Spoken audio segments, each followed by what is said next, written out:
Kolhapur sports क्लबच्या वतीने रगेडियन Kolhapur run या वार्षिक मॅरेथॉनचे आयोजन 9 फेब्रुवारी रोजी पोलीस मैदानावर करण्यात आलं आहे। नवोदित खेळाडूंना व्यासपीठ मिळावं आणि क्रीडा संस्कृतीला चालना मिळावी या उद्देशाने गेल्या 9 वर्षांपासून या मॅरेथॉनचे आयोजन केले जात आहे। दरवर्षीप्रमाणे यंदाही मॅरेथॉनला उत्स्फूर्त प्रतिसाद मिळण्याची अपेक्षा असून किमान 5000 स्पर्धक यात सहभाग होतील असा आयोजकांचा अंदाज आहे।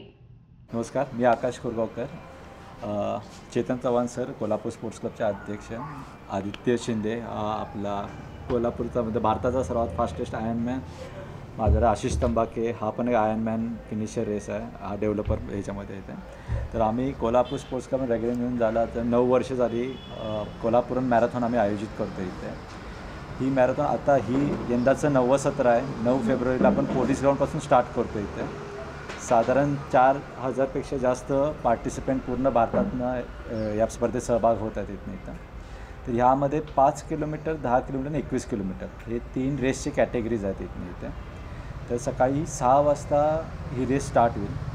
साधारण 300 व्हॉलेंटियर्स, त्यानंतर पोलीस डिपार्टमेंटचं पण चांगलं सहकार्य लाभलं आहे। डॉक्टर्सची टीम, फिजिओ टीम, ॲम्ब्युलन्स सगळं जे सेफ्टीचे आहे ते पण आपण पुरेपूर त्याचं आपण सेटिंग करून ठेवलेली आहेत इथे। तर सर्वांना कोल्हापूरकरांना आव्हान आहे की तुम्ही तुमच्या फ्रेंड्स आणि फॅमिलीबरोबर या स्पर्धेत सहभाग व्हा। आपली रगेडियन जिम प्लस www.ragedian.com वर ते रजिस्ट्रेशन करू शकतात इथे। आणि जे कोण प्रत्येक पार्टिसिपंटना आपण टी-शर्ट, फिनिशर मेडल, त्यानंतर रिफ्रेशमेंट ऑन रूटवर, त्यानंतर रेसनंतर गुडी बॅग हे रजिस्ट्रेशन किटमध्ये आपण त्यांना देत आहे।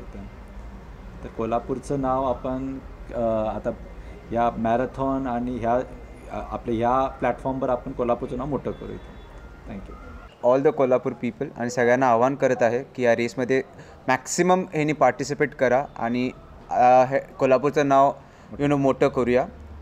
So I request everyone to be there on 9th of February. Thank you.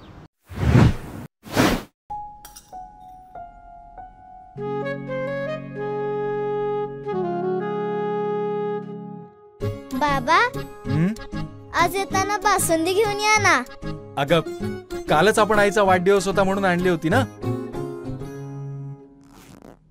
ऐकलं, गोकुळची बासुंदी पुन्हा खावीशी वाटतेय। खरं सांगू, मलाही खावीशी वाटतेय। पुन्हा पुन्हा खावीशी वाटणारी गोकुळ बासुंदी।